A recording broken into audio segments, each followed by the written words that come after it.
次中國的船，我告訴你，復興輪在美軍的電腦裡面，你知道是什麼？叫累犯，就是這艘船我們太了解它了，我們太熟悉它了，因為它常常跟伊朗交易石油。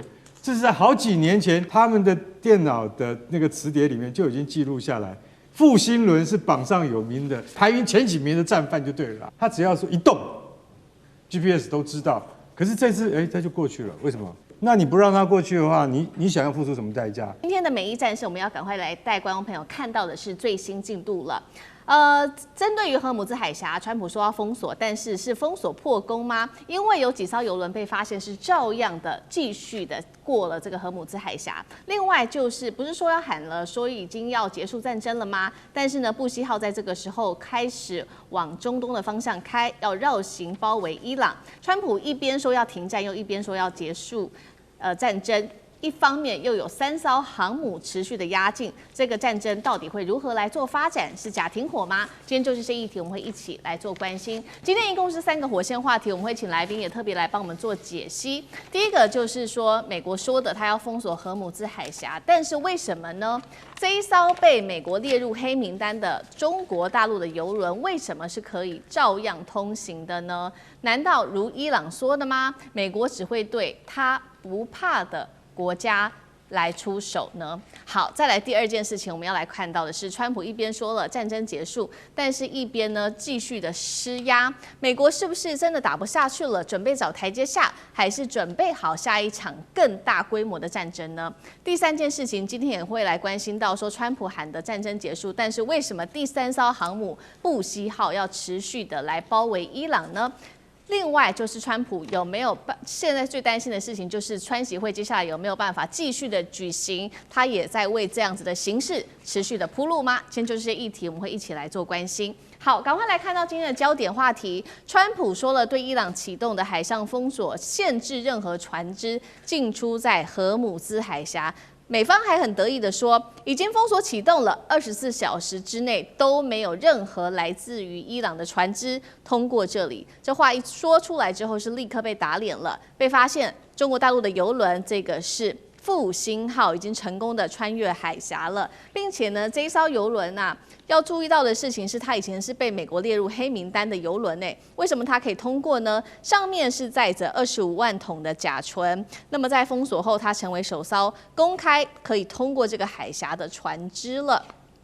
再來看到這個消息一出之後，伊朗就開始酸了啊。他說：“美國，你不是說要封鎖嗎？我看你是只針對你不怕的國家，川普不怕的國家做封鎖吧。”連中國大陸的網友也是這麼講的哦，就是認為說只敢讓中國的這個船只去通過。那我們來看到的是中國的國防部長董軍也特別呼籲美方停止干涉任何跟中伊有關的貿易協議。整體來看，其實不只是中國這艘船有通過，現在從來自於航運數據公司做的統計，當天至少有7艘跟伊朗相關的船只其實都有通過的，當中也包括了這一艘是懸掛賴比瑞亞旗幟的散裝船，他們曾經在伊朗的港口呢卸貨達到7.4萬噸的玉米。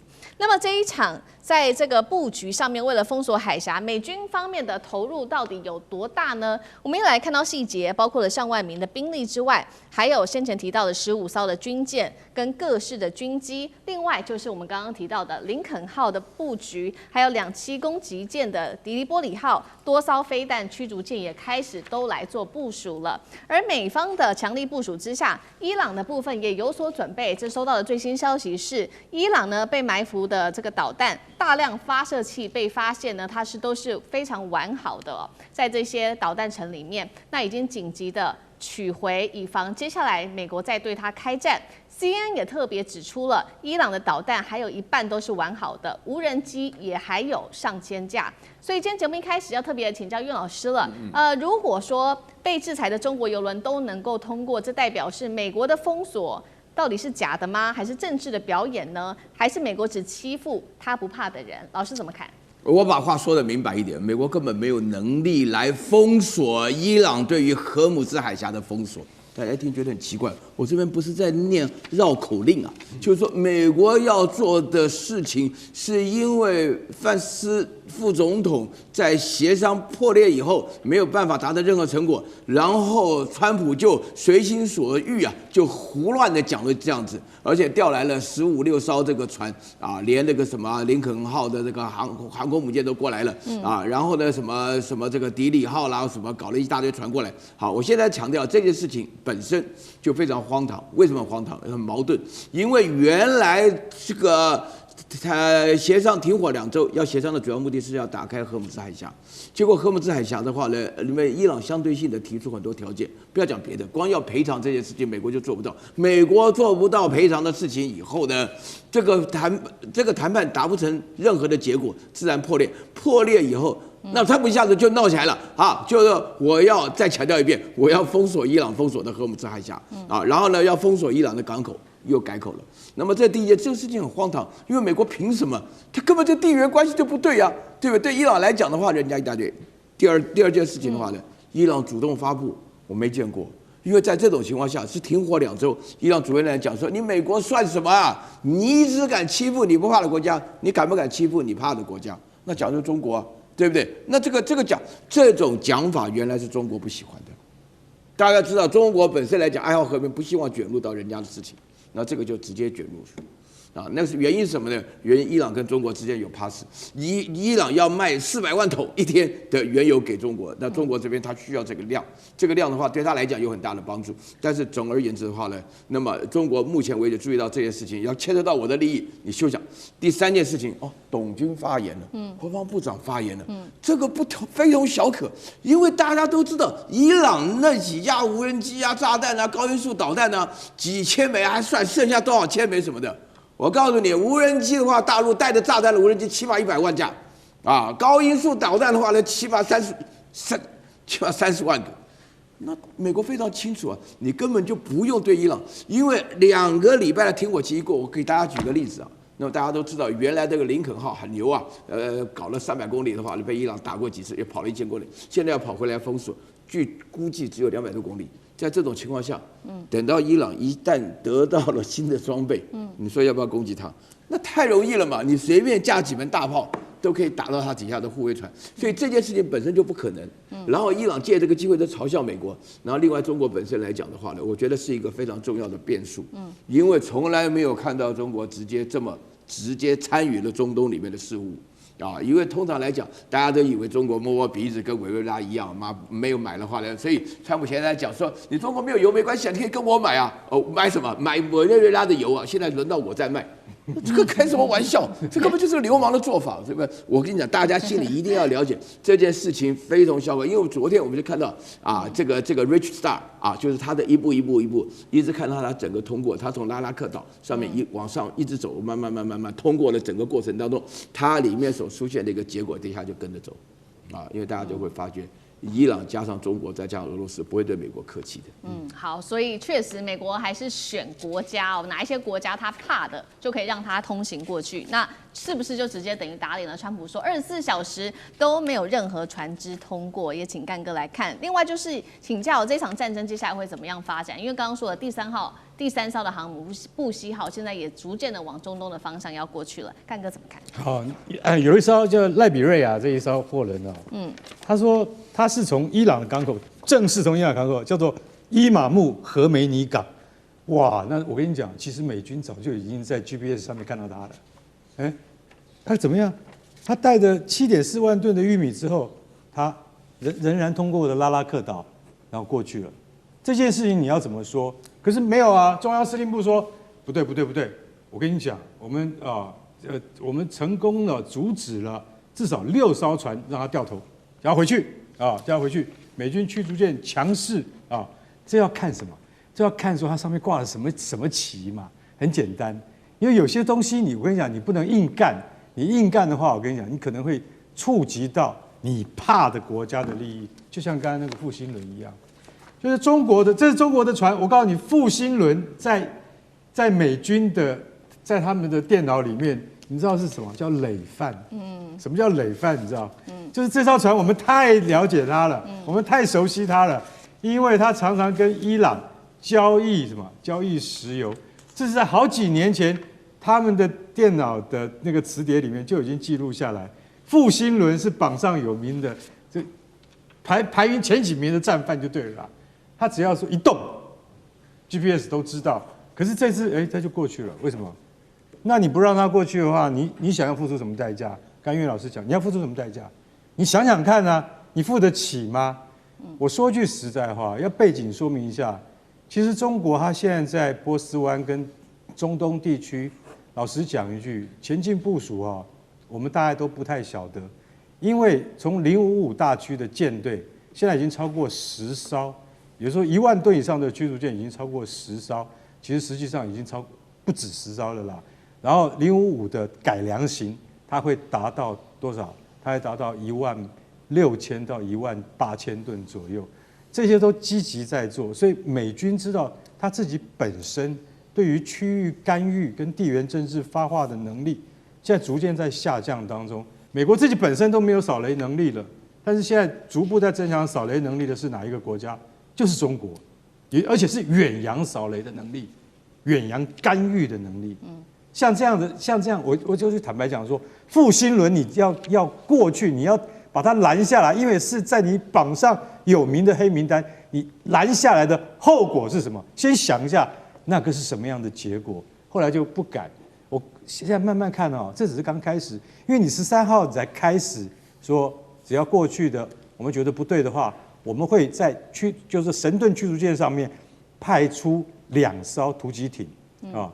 就是我們總共有2艘船會在前進部署當中各派出2艘突擊艇，2艘突擊艇上面大概有10到14名官兵，他們都是特種部隊，他們就會讓這整艘郵輪幹嘛？到我指定的港口給我停，這叫扣押啊，就在他們的捕獲法裡面所特別稱謂的扣押。那你現在如果說以後中國的郵輪、貨輪都常常經過的話，你要不要扣押？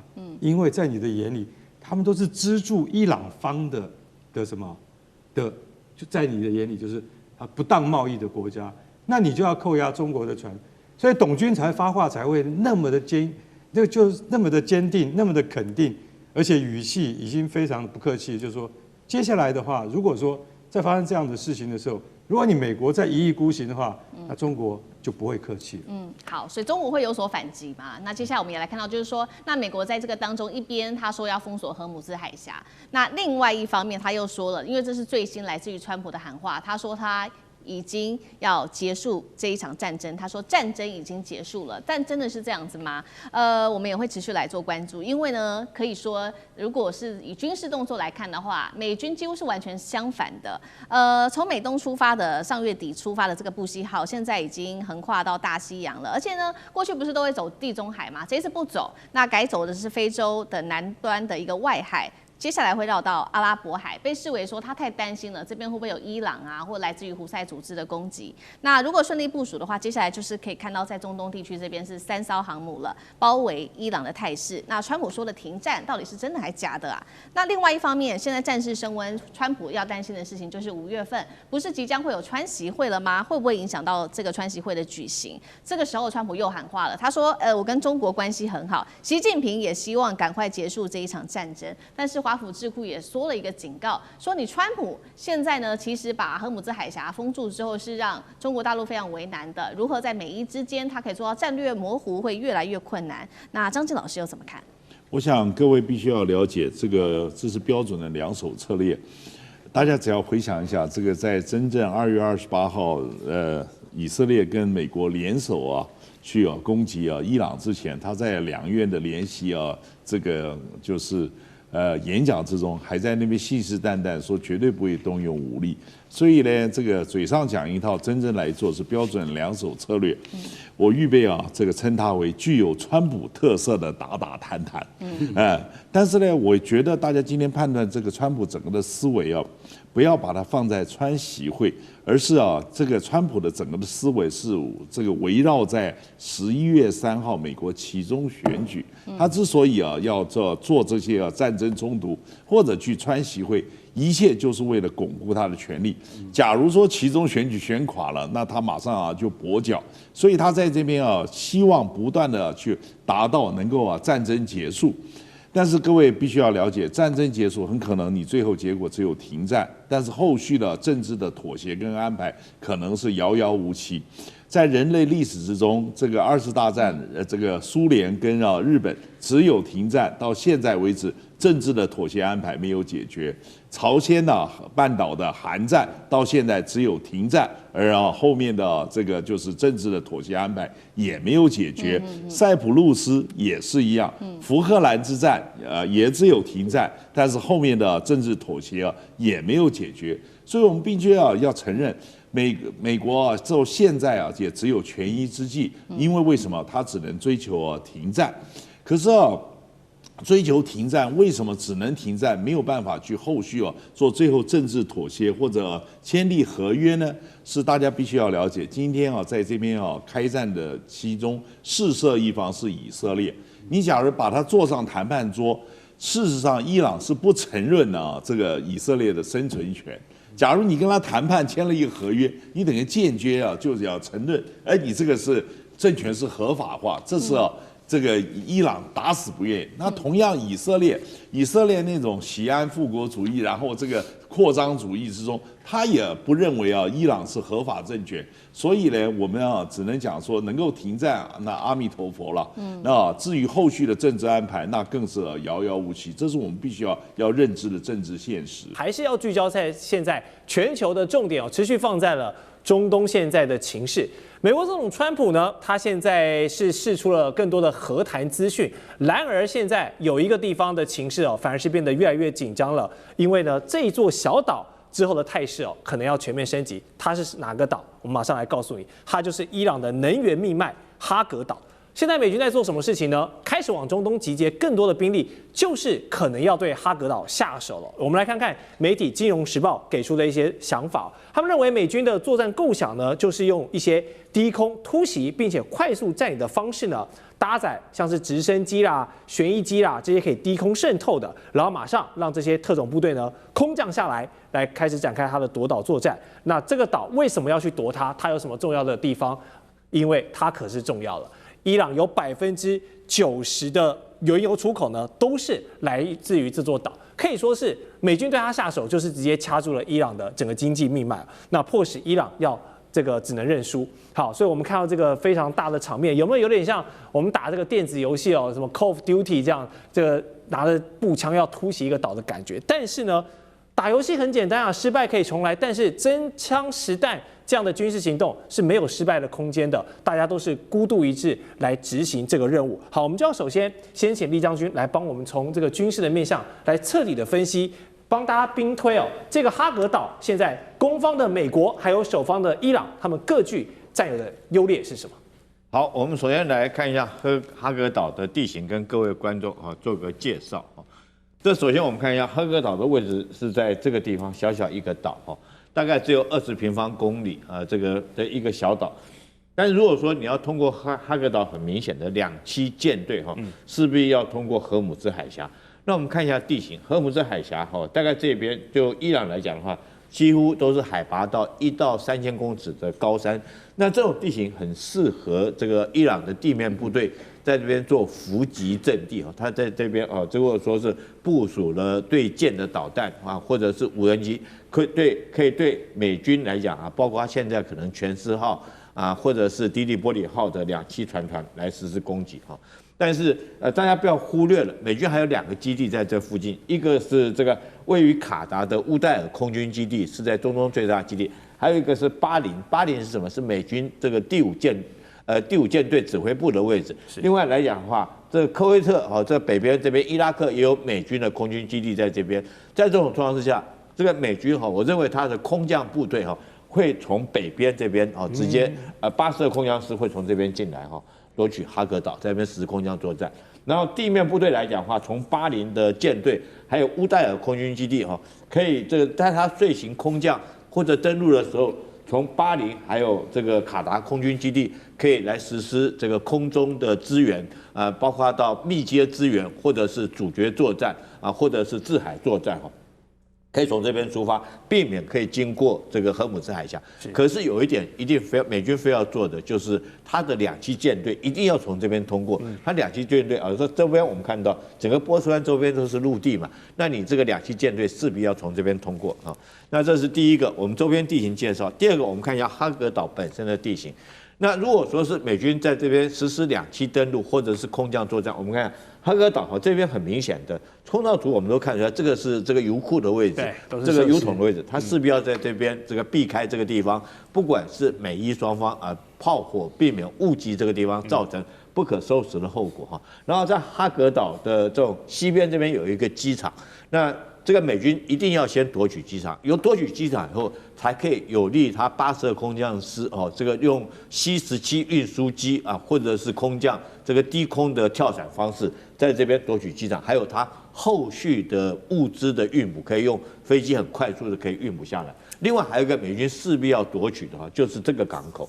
大家注意到這個碼頭，因為你重裝備包括你坦克車、戰車甚至大型的火炮，你用運輸機來講，運量還是有限，勢必要用船來運輸。所以第一個，它一定要奪取這個港口。大家看到這個港口很遠，這是它裝油的這個碼頭。這個裝油碼頭，因為它要裝的是30萬噸級以上油輪，所以說它特別向外面突出去，吃水才夠深。那同樣的道理，如果美軍可以利用這個港口，它大型的船艦就可以在這邊登陸以後，然後可以這邊利用這條道路來對這已經登陸的部隊做後續的持續運補。當然，它周邊還有一些小碼頭這個小港口、小碼頭。是。那我認為說是作戰的重點一定是在這個地塊，還是在北邊啦。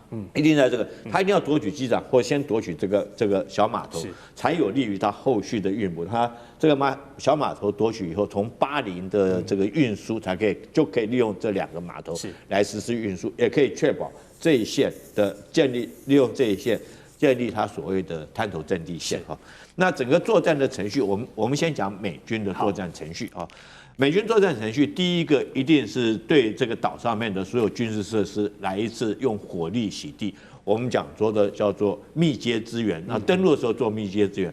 那美軍可以用什麼樣的武器先行做這個工作？它可以有現在所謂的 A10這個雷霆式攻擊機，那戲稱叫做油豬式了。油豬，它這個除了說是它可以帶各型的對地攻擊的導彈做精準的打擊之外，它另外機頭這個地方有一挺30機炮，這機炮每分鐘可以打到3000發，是非常強而有力的。那最大的特色，你看它2個發動機是裝在後面上面，它這個底部來講的話，因為它本來就是對地攻擊機，它就有預防到，等於說一輛會飛的坦克，所以底下那個厚的鋼板，你用一般的機槍是打不穿它的，所以它的防護力是很強的。我認為它一定會用油豬式這個戰鬥機，從我剛剛講的卡達爾空軍基地起飛這個來這個地方做這個掩護、密接支援，還有先期的火力攻擊。那第二款它可以用的是阿帕奇直升機阿帕奇直升機也是一樣，這個它底面的鋼板也是很厚的，可以防止輕兵器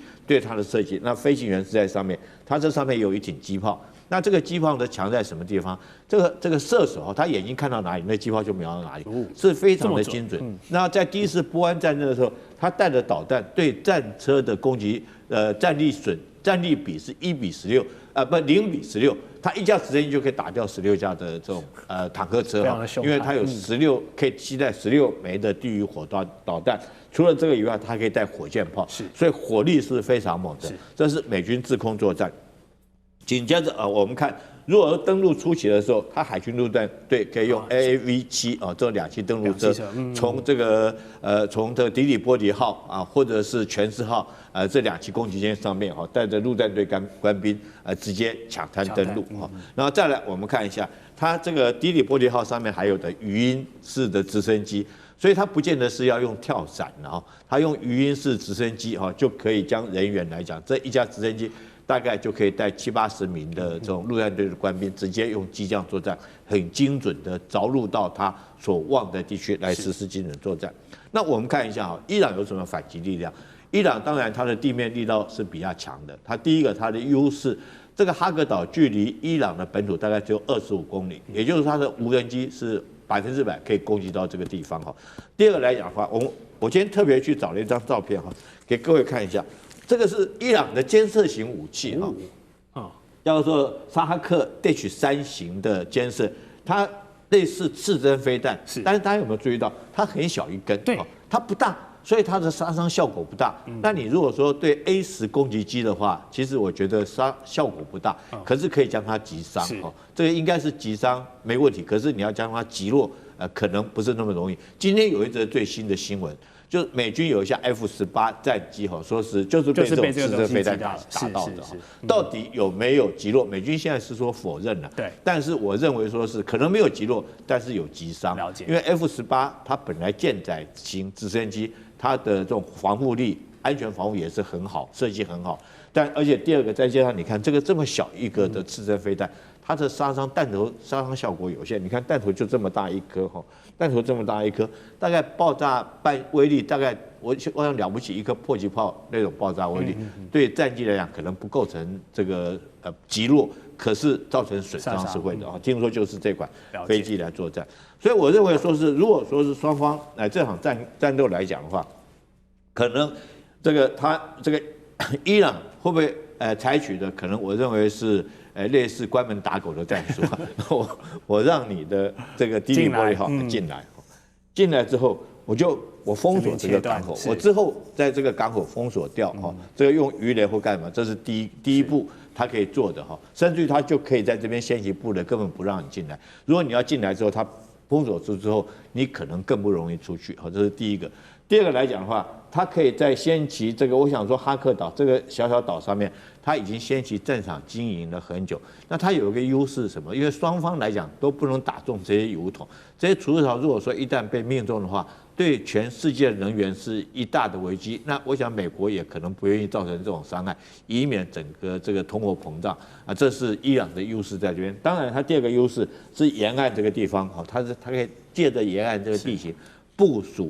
它的對艦攻擊、對艦導彈或者是這個無人機哈，當你登陸上去之後，它會打什麼地方？它不見得會在島上跟你決戰的，它打你後續的船團。你從這邊出發，從巴林出發的船團，或從這邊出發的船團，它從這邊對你攻擊。你要知道，登陸作戰一旦後續的船團沒辦法持續做後勤補給支援，那你可能在那邊。戰的時間就不久，就像越戰的時候，德浪谷之役，美軍的空降部隊下去以後，機降部隊下去之後，一個營下去，但是被北越的軍隊包圍，它後續來講沒有辦法持續的運補，因為每天消耗的彈藥量或者傷患的厚重是很重的，在這種狀況下，那時候美軍就這個後續來講，他必須這個認為失敗，就主動撤出了。那我認為這個浴血這個哈格島哈，後續來講，不要認為說美軍沒有勝算，美軍有他的計劃，然後伊朗也有他的這種戰法，所以後續如果美軍真要在這個登陸，我認為會是一場的血戰。是，好，謝謝李將軍這麼詳細的分析哦。哈格島剛才我們從武器還有可能的戰術哦，確實現在碼頭跟機場還是最關鍵的2點。好，美軍還沒有展開這個奪島的第一步，但是我們先幫他想到，如果真的攻了，並且打下來了，第2步關鍵的就是能不能守得住。現在前美軍的中央司令部情報主任吉布森他就強調，一旦登島成功的話呢，美軍的立場就是轉攻為守了嘛。那所有的火力啊，在集結在中東的這5萬美軍，就是來優先保護這個駐島的部隊。那軍事專家分析呢，一旦美軍真的拿下了哈格島，那伊朗也可能要跟你玉石俱焚了，祭出這個焦土政策，就是寧可炸毀所有的油氣設施呢，也不要讓你美國人拿下島上剩餘的這些好處，這塊肥肉。好，如果這個劇本真的走向現在這個極端的發展，哈格島爭奪戰，美軍想把油氣設施當作來抗衡伊朗的一個籌碼。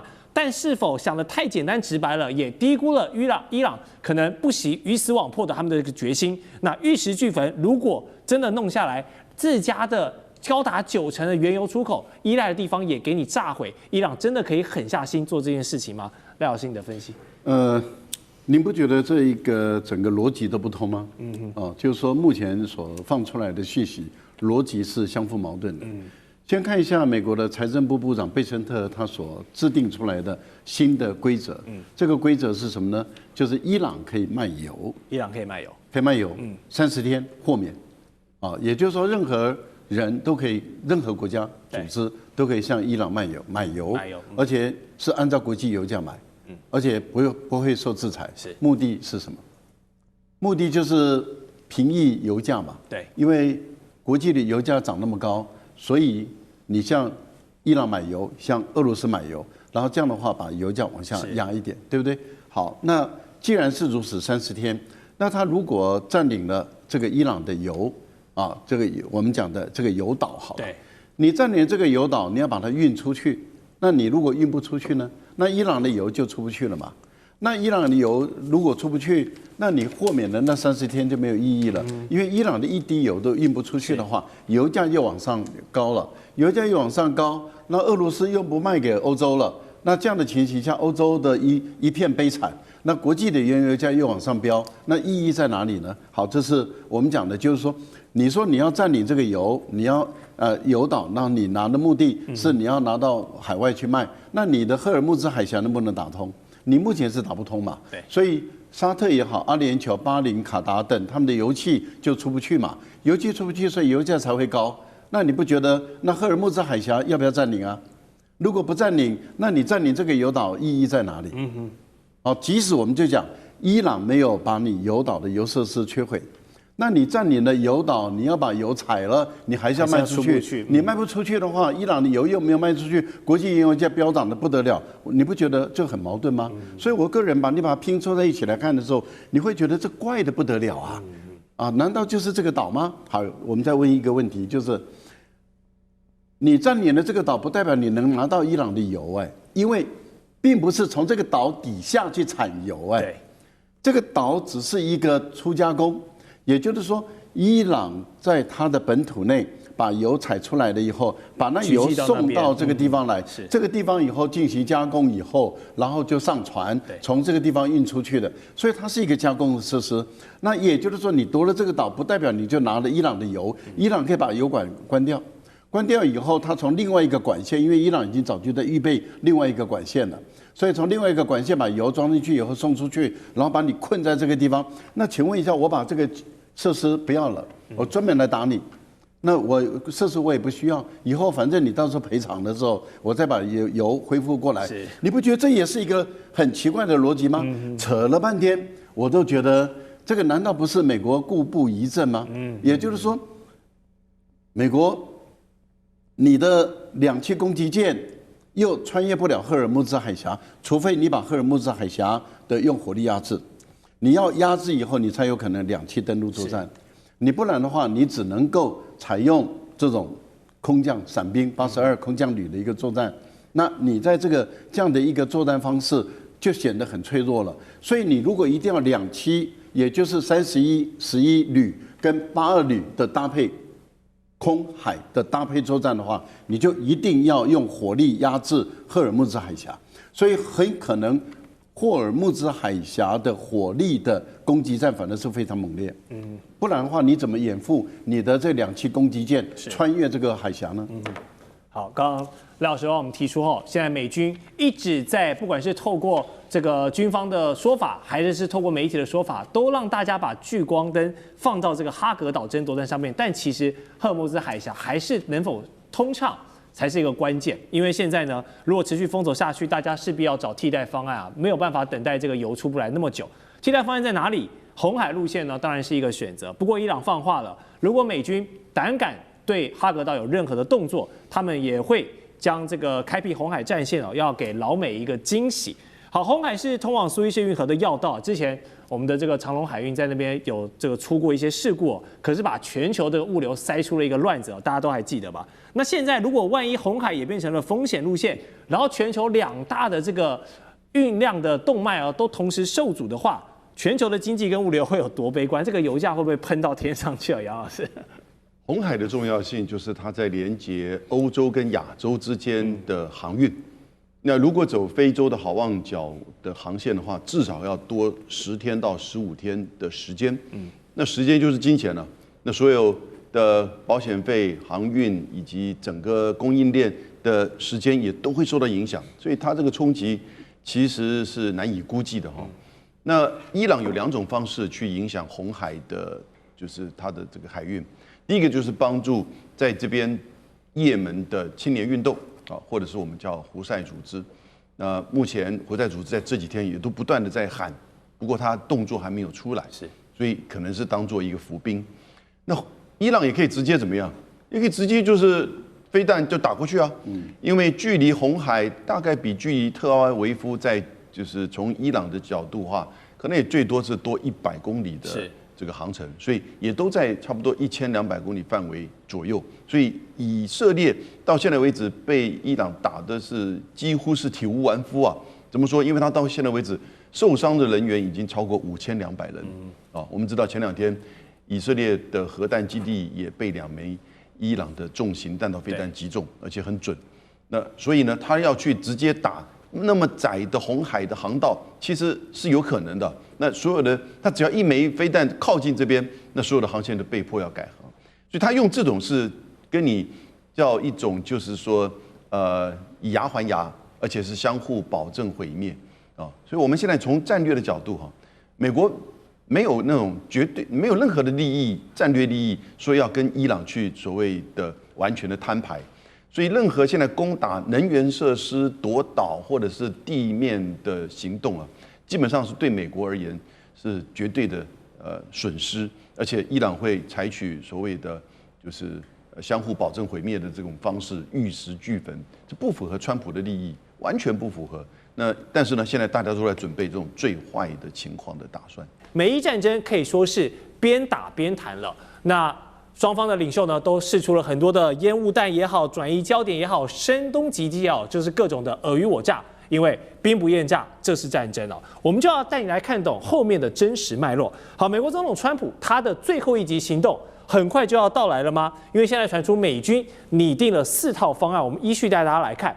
但這4套方案呢，都是要在關鍵的荷姆茲海峽附近哦，來做出一些軍事部署。首先，第一個，派兵攻下哈格島。昨天啊，我們也是大談了這個各種哈格島的可能性啊，因為它是伊朗石油出口一個最重要的島嶼，可以說是掌握了伊朗的石油出口命脈了。所以第一個是哈格島。好，第二個呢，也是要打島嶼，但是不是哈格島，而是這個上面有戰略碉堡據點的拉拉克島，在這個位置哦。第三個是要攻下阿布穆薩島以及旁邊的2個島嶼，就是這個大小通布跟阿布穆薩，在這個位置，它同樣也是在荷姆茲海峽一個經過的要道，所以你只要控制住這些島呢，只要是船只在這邊，你都可以做火力支援去控制它。然後以及第4個就是比較難度比較高的哈，就是荷姆茲海峽東側攔截或者是扣押船運的這個運輸，但是荷姆茲海峽東側就是伊朗的土地嘛，那這些高山重峻裡面非常多。這個革命衛隊都埋伏在這裡面，真的是很難查。好，4套方案現在美軍定調出來了，但是有沒有發現都離不開一個奪島的想法？究竟這個奪島有多重要呢？它的可行性有多高？而且美軍就算你拿得下，你守不守得住也是一個問題。首先，我們就要先請酈將軍從軍事角度幫觀眾朋友分析，為什麼4套方案都跟島有關？首先這個4大方案在我們軍事上面叫做作戰判斷你要從各個行動方案裡面找出最佳行動方案，這是一個思維邏輯的問題。首先，第一個要思考的是你的任務，先要做任務分析啊。那現在美軍的任務是什麼？我舉3個任務，你認為是哪一種可能？第一個是殲滅伊朗的有生戰力，第2個是讓伊朗的油沒有辦法繼續賣出去，第3個是開放荷姆茲海峽。那這3個任務裡面，你認為如果說以美軍現在它優先是哪一個任務？多重任務與多重目標的選擇，你要先確定你的主要任務是什麼。這很明顯的主要任務是荷姆茲海峽要開放，所以基於這個任務來講的話，我認為哈克島的可能性就降低了，因為哈克島主要是奪取伊朗的油源嘛。那第4個方案是這個扣押伊朗運輸油，也是扣押伊朗運輸油，你並不是你主要開放所謂荷姆茲海峽，那你要開放荷姆茲海峽的話，我認為就必須要控制這個地方，也就是要用兵力奪取拉拉克島跟這個阿布薩姆島這2個島。那接着下來，我們再研判第2個你要研判的是什麼？你行動方案你要搞清楚敵人會採取什麼行動，你不要光自己一股腦的光有自己的想法，你不去想敵人會幹什麼，那敵人會怎麼樣封鎖？伊朗會用什麼方式來封鎖荷姆茲海峽？第一個，我認為它很明顯的就是用布雷的方式。布雷。第2個來講，它可能用的就是水面上的快艇來對你實施油輪實施攻擊。第3個就是它的無人機的攻擊。第4個是導彈。大概我認為，如果說它要封鎖國外這幾種手段，那如果說針對敵人可能採取的這種4種手段，我們來看看究竟是荷姆茲島還是阿布薩爾島可以有效的阻止這個伊朗的軍隊做這行動。我個人的分析是这個北邊這個拉拉克島主要是這個拉拉克島。為什麼我選擇這個島是優先的？第一個就是它控領這個島之後，大家看到這邊有一個荷姆茲島的話，它可以完全火力涵蓋到荷姆茲島，這是第一個。如果這邊有基地，它在這個地方部署了阿帕奇直升機，在這個直升機來講的話，可以對布雷的船只實施這個火力的攻擊，也可以掩護它的掃雷艇來實施掃雷。那當然也可以阻止這個它的這個快艇對油輪實施攻擊。當然最後來講的話，它在這個地方如果說部署了攔截的導彈，對，或者攔截的無人機，現在有一種無人機是可以攔截無人機的無人機在這個地方可以有效攔截這邊起飛的無人機對遊艇做攻擊。當然你說阿布薩姆島也有可以，可是阿布薩姆島距離這個海峽就比較遠，它攔截效果當然就沒有這麼好。這是依據敵人可能行動，我選這個。那來就這個我們戰力保存來講的話，我覺得為什麼要選這個島呢？因為這個島來講，你看跟這個阿聯酋的這個尖角這個位置可以互相掩護，互相來講可以相互支援，是它可以掩護到這個島那第二個來講的話，它在這個地方它艦隊包括它的2棲攻擊艦隊，可以不用通過荷姆茲海峽，可以確保自己安全。所以它如果說在這邊我們講的迪利波利號或者是全知號，如果停留在這個地方利用這個阿聯酋突出來這個地方當做一個基地，還有這個島，這樣形成一個三角互相依靠的態勢，相互可以掩護，相互可以支援，就近可以打擊到伊朗的戰機所以我認為，如果說按照這4個方案來講的話，我認為要達成任務，就一定要控制這個地方，才可以有效的掩護油輪開放荷姆茲海峽。了解。那你剛剛奪取這個我們講的這個科斯姆島來講的話科斯姆島不是奪取這個哈克島在這邊，如果奪取哈克島的話，距離太遠了，480公里，而且昨天我們也分析過了嘛，在這個地方風險太大，主要是但你把它油打掉，你達不到開放海峡，你要威脅它。用它來當做交易的籌碼。如果伊朗不服你的話，你也達不了手。你封鎖這邊，對不對？如果伊朗說我油就不出去了，我也不運油出去，那你敢不敢去這個對其他國家可以？他讓你通過了，包括中國的油輪啊，包括到你友邦的國家，你美國也不敢把它攔下來，就反而造成自己對於盟邦國家的不友善。所以我認為純粹就軍事角度來看的話，我認為奪取的這個。拉拉克是可行性最高，而且是最容易達成任務的一個行動方案，所以我選擇這個島。了解，好，謝謝酈將軍的分析。確實，我們剛剛看這個地圖的相對位置，拉拉克島可以形成一個有效的支點來控制荷姆茲海峽。不過未來美軍跟五角大廈那些高層怎麼想，我們還有待靜觀其變。但是上述這些奪島作戰呢，都離不開人人要去打仗，所以要龐大的地面部隊。所以美軍的中央司令部已經證實美軍當前他們在中東地區已經集結了5萬人嘍。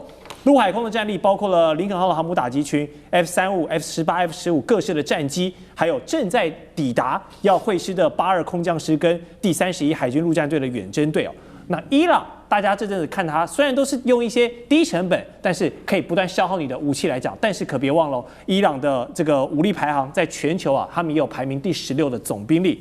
包括了正規的國防軍，包括他們忠誠的革命衛隊，還有這種飛彈、無人機各種來嚴陣以待。所以現在美伊雙方都在凝結手上的籌碼跟兵力籌碼，就在等待一波 all in 的機會。如果真的發生了 all in 的機會，張教授，你覺得這個情勢會怎麼發展？我認為美國這個兵力規模還是不夠，還不夠，因為伊朗夠大。你看伊朗164萬多平方公里，那麼大。美國現在如果是剛才所說到的第31遠征軍，就是海軍陸戰隊，也包括82空降師，夠嗎？你這樣子，你的戰略目標是什麼？你人就那麼多，籌碼就那麼大，你就只能奪島，或者是想要控領荷姆茲海峽，我都認為有點吃力，有點吃力了。對你這個兵力規模，你要非常大的兵力規模，可能是5萬、10萬。我們不要講到越戰50萬，對不對？越南才30萬平方公里這個是164萬平方公里，你怎麼讓這個伊朗來屈服？兵力規模，我認為要地面戰，你兵力規模不大，那你會被容易你要讓敵人屈服，我認為沒有辦法。而且它規模大算，它還分散。